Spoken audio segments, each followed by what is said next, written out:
ஆண்டின் பொதுக்காலம் 32ஆம் வாரம் செவ்வாய்க்கிழமை. முதல் வாசகம் ரோமையருக்கு எழுதிய முதல் திருமுகத்திலிருந்து வாசகம் 12ஆம் அதிகாரம் 5 முதல் 16 வரை உள்ள இறைவார்த்தைகள்.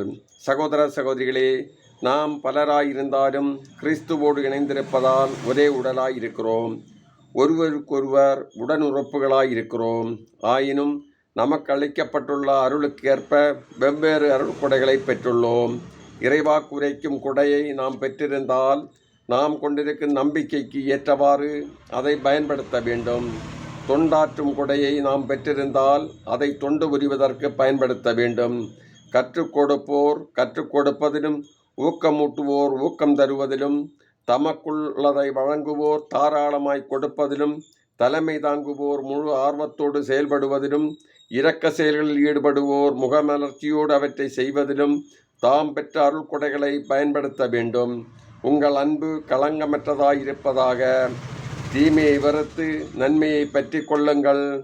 உடன்பிறப்புகள் போன்று ஒருவருக்கொருவர் உளங்களிந்து அன்பு காட்டுங்கள்.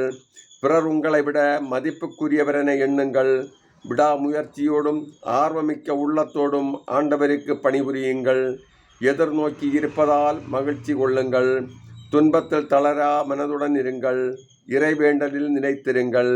வறுமையுற்ற இறைமக்களோடு உங்களிடம் உள்ளதை பகிர்ந்து கொள்ளுங்கள்.